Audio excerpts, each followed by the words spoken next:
Ya, assalamualaikum warahmatullahi wabarakatuh. Yes, selamat berjumpa kembali dengan saya Ibu Munifa pada mata kuliah akuntansi keuangan 1. Oke, pada pertemuan sebelumnya saya sudah menjelaskan yaitu mengenai metode di dalam penghitungan depresiasi ataupun penyusutan dari aktiva tetap. Nah, kemudian pencatatannya ada yang menggunakan metode lift, menggunakan metode langsung dan metode tidak langsung. Oke, pada pertemuan kali ini saya akan menjelaskan yaitu mengenai penghentian dari aktiva tetap. Kenapa kalau aktiva tetap tersebut dihentikan atau tidak digunakan lagi? Oke, simak baik-baik untuk penjelasan dari saya.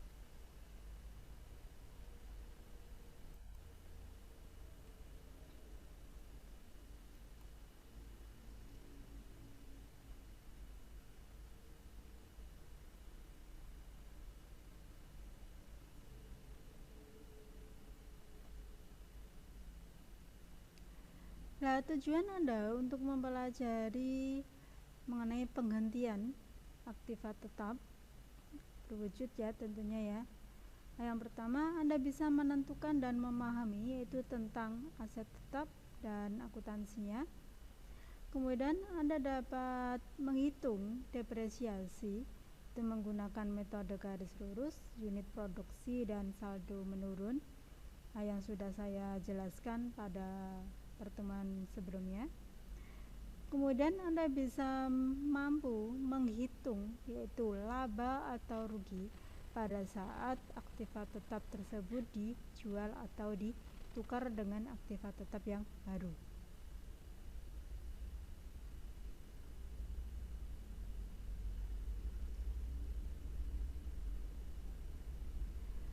Nah, suatu aktiva tetap bisa dihentikan ya, karena ada alasan tertentu. Nah, cara penghentian pemakaian dari aktiva tetap tersebut bisa dengan dijual ataupun ditukarkan dengan yang baru ya, atau karena rusak.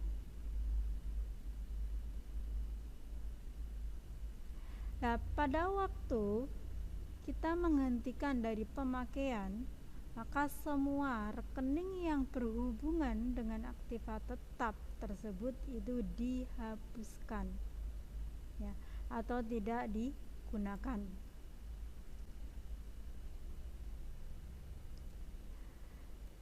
Dan nanti apabila aktiva tetap tersebut kok dijual, nah, maka selisih antara harga jual dengan nilai buku atau nilai residu itu nanti akan dicatat sebagai laba atau rugi perusahaan.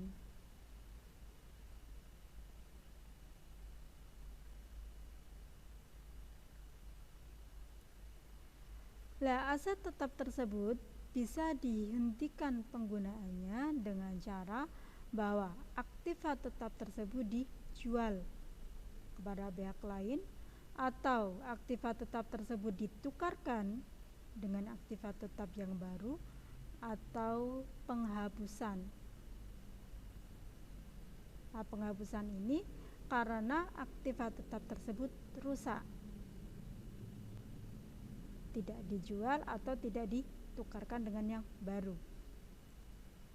Berarti aktiva tetap tersebut masih ada di dalam perusahaan tetapi tidak digunakan untuk produksi.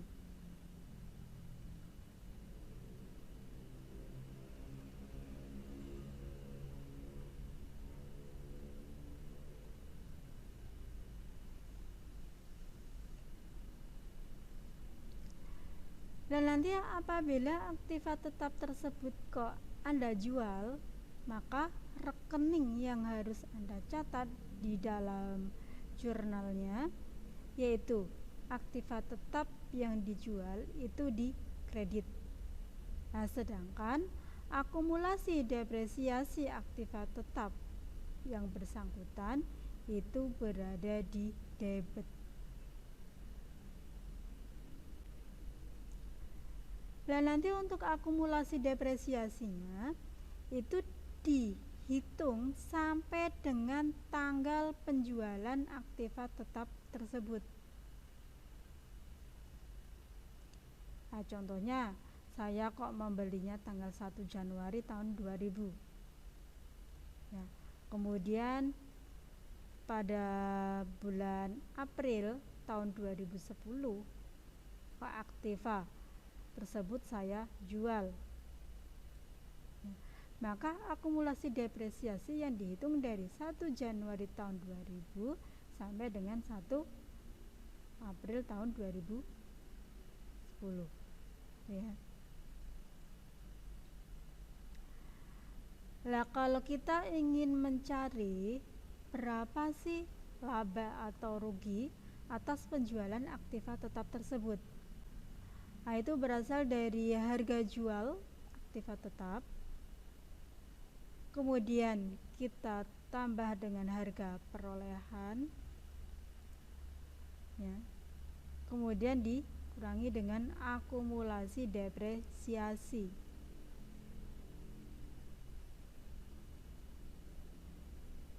Nah, nanti akan ketemu rugi atau laba penjualannya. Nah, kalau dari rumus ini bisa kita lihat bahwa harga perolehan kurangi akumulasi akan membentuk yang namanya nilai buku aktiva tetap yang dijual, kemudian harga jual kita kurangi dengan nilai bukunya.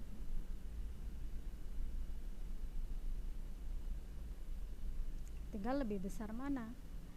Kalau lebih besar dari harga jual, maka itu adalah laba atau keuntungan perusahaan. Tapi kalau lebih besar dari nilai bukunya, maka itu adalah rugi.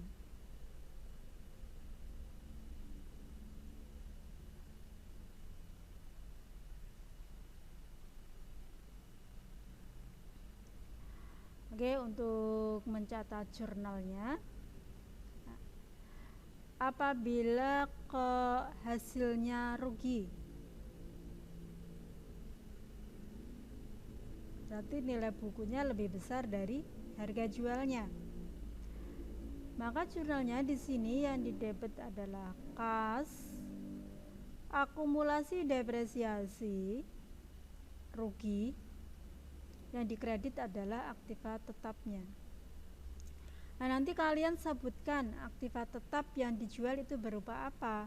Apakah gedung, atau kendaraan, atau mesin, atau peralatan, ya.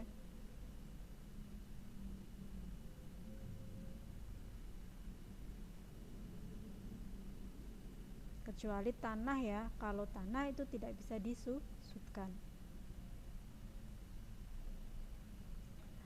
Nah, kalau hasilnya laba, maka jurnalnya yang didebet adalah kas dan akumulasi depresiasi.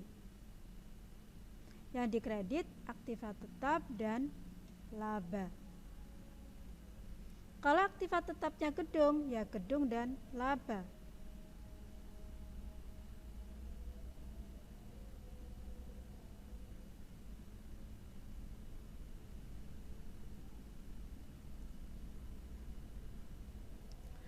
Oke, lebih jelasnya saya akan memberikan sebuah contoh studi kasus pada perusahaan kenanga.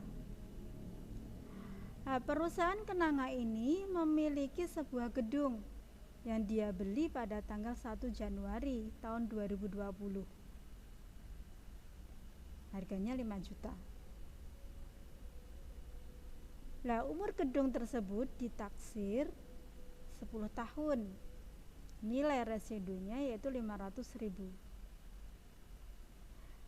Nah, sedangkan metode yang digunakan untuk menghitung depresiasi adalah metode garis lurus. Nah, kemudian pada tanggal 1 Januari tahun 2024 gedung tersebut dijual dengan harga 3.500.000.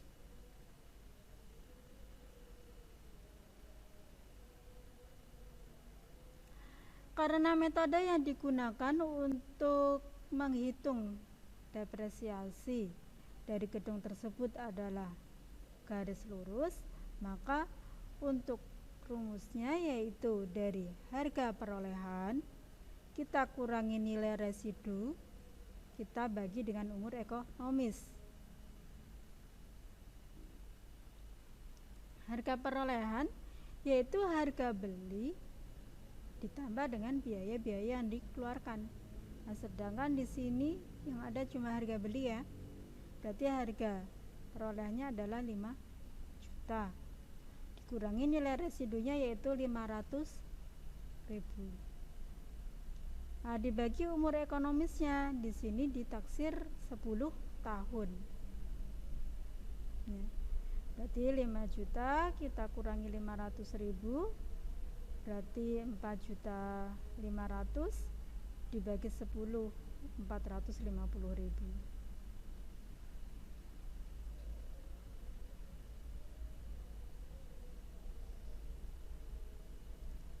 Tadi pembelinya tanggal 1 Januari tahun 2020, sedangkan dijual tanggal 1 Januari 2024.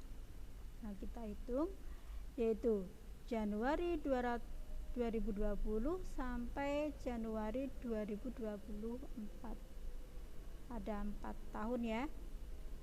Berarti 2020, 2021, 2022 dan 2023. Nah, yang 2024-nya tidak dihitung ya, karena ini kan tanggalnya tanggal 1 Januari.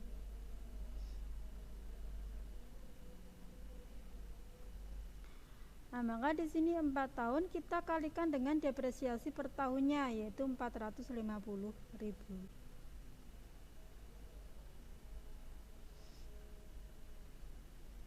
Nah, karena kita menggunakan metode garis lurus, maka depresiasi per tahunnya sama.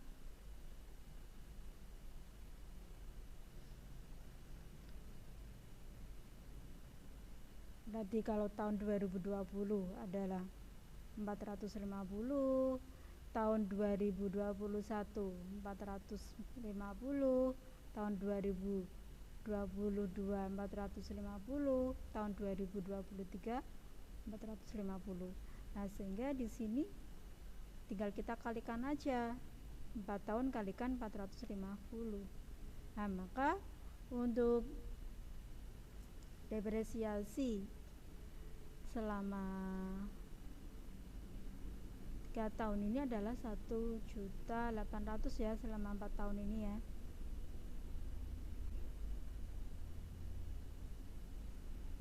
Dari beli sampai dengan jual.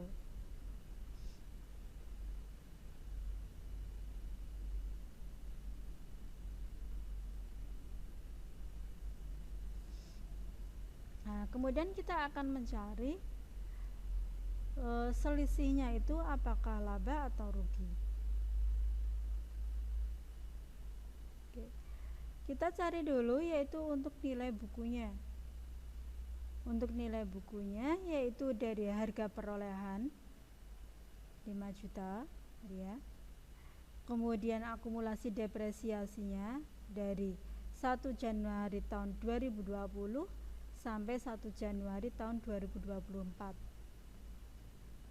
Yaitu 1.800.000 ya.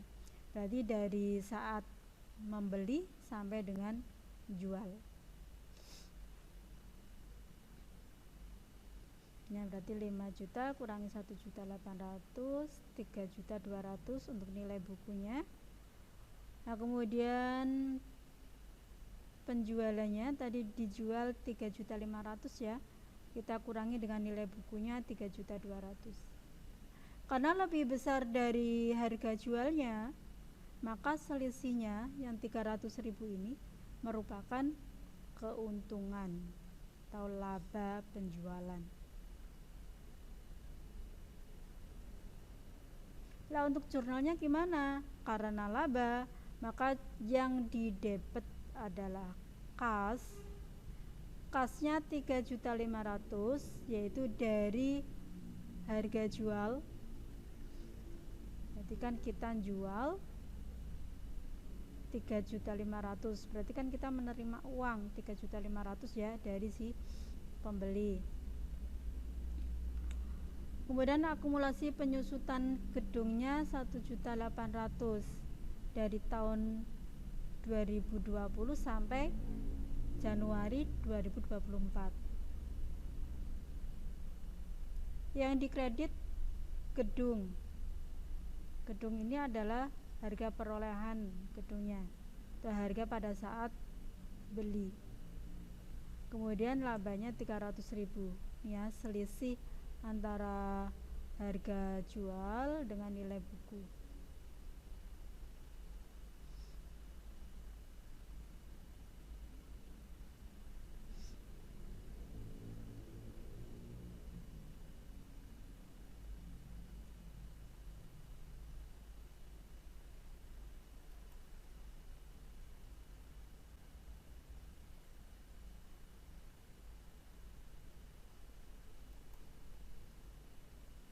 Oke. Sekarang saya contohkan untuk contoh yang kedua dari penjualan aktiva tetap.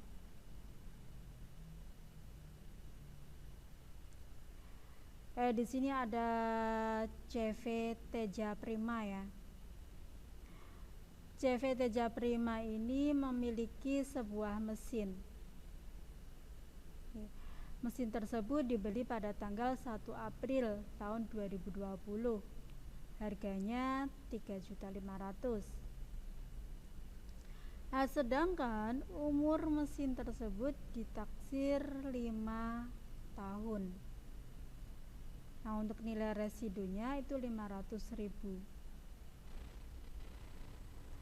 Nah, untuk metode yang digunakan, nah di dalam penghitungan depresiasi itu menggunakan metode angka tahunan.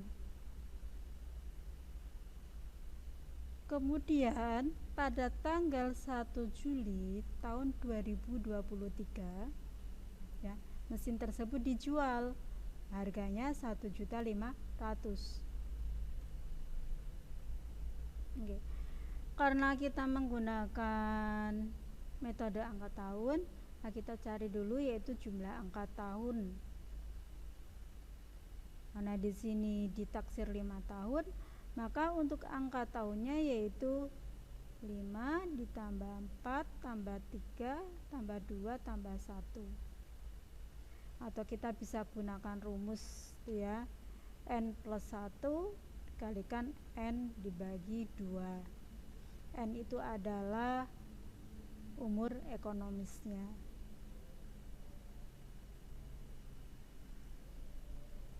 Kalau kita gunakan rumus N plus 1 berarti ya 5 ditambah 1 kemudian dikalikan 6 dibagi 2, sama ya hasilnya 15. 5 tambah 1 6, kemudian 6 dikalikan 5 30, 30 dibagi 2 15.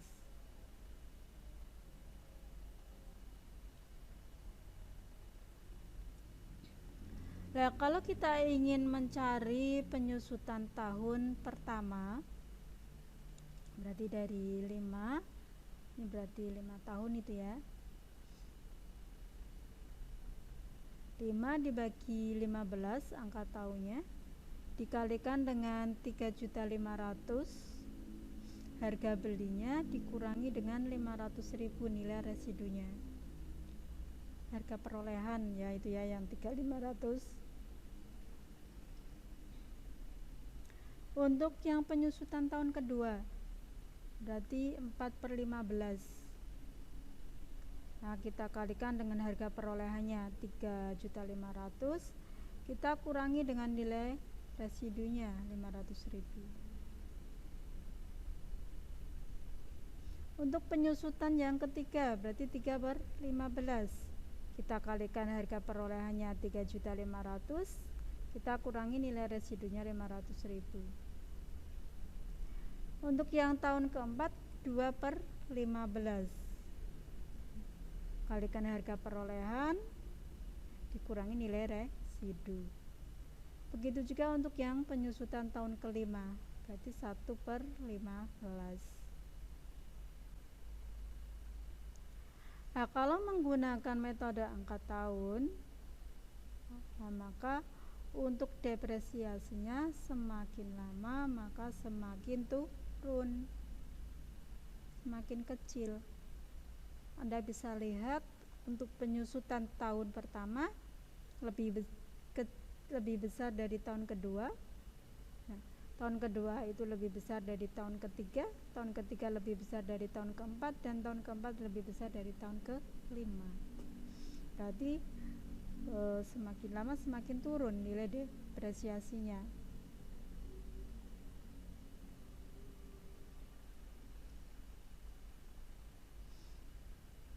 Oke. Setelah kita ketemu untuk depresiasi setiap tahunnya ya, tahun pertama sampai kelima, maka kita cari akumulasi depresiasinya, yaitu dari tanggal pembelian 1 April tahun 2020 sampai penjualannya 1 Juli tahun 2023. Oke, kita akan mencari yang tahun 2020 terlebih dahulu. Yang tahun 2020 di sini kan membelinya April ya. Kita hitung yaitu April sampai Desember. April tahun 2020 sampai 31 Desember tahun 2020. Ya, berarti April, Mei, Juni, Juli, Agustus, September, Oktober, November, Desember. Ya, berarti ada 9 bulan. 9/12. 12 ini adalah 1 tahunnya, ada 12 bulan. Kemudian kita kalikan dengan depresiasi tahun yang pertama. Tahun yang pertama di sini adalah 1 juta. Nah, ini. Nah, untuk tahun yang 2021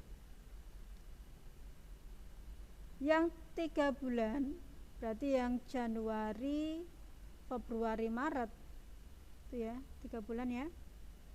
Yang 3 bulan kita kalikan dengan penyusutan yang tahun pertama. Yang 9 bulan kita kalikan dengan penyusutan tahun kedua. Nah, baru kita tambah. Begitu juga untuk yang tahun 2022 dan tahun 2023.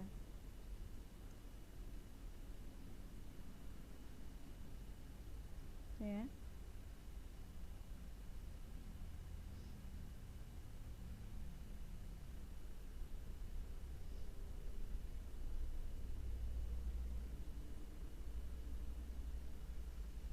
Untuk total akumulasi depresiasinya 2.500.000 dari tahun 2020 sampai tahun 2023. Nah, kita akan mencari selisihnya, apakah laba atau rugi,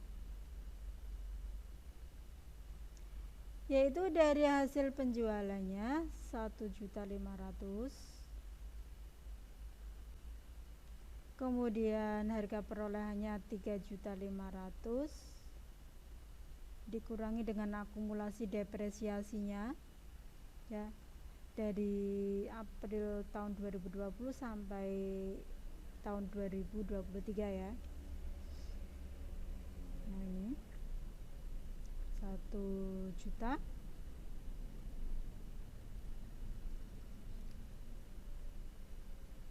penjualannya 1.500.000 dikurangi dengan nilai bukunya 1.500.000. Karena lebih besar dari harga jual, nah maka selisihnya ini merupakan laba.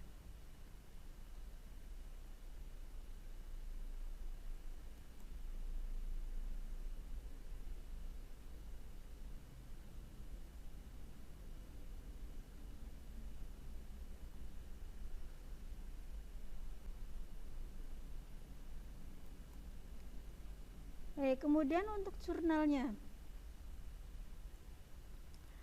Nah, karena hasilnya laba di sini, ya, maka jurnalnya yang ada di debit adalah kas dan akumulasi penyusutan gedung. Kasnya berapa? Kasnya adalah 1.500.000, yaitu dari harga jual. Untuk akumulasi penyusutan gedungnya yaitu 2.500.000, ya, dari tahun 2020 sampai tahun 2023. Kemudian untuk gedungnya itu 3.500.000 dari harga perolehan dan labanya 500.000. Nah, ini ya.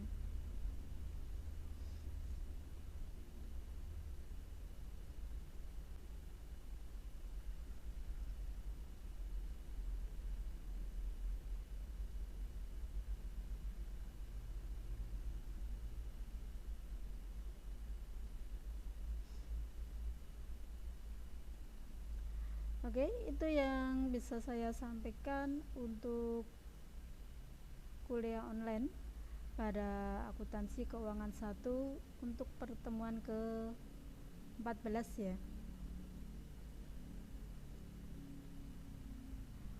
Oke, jika ada yang ingin Anda tanyakan, Anda bisa tanya lewat grup WA ataupun di Siakat.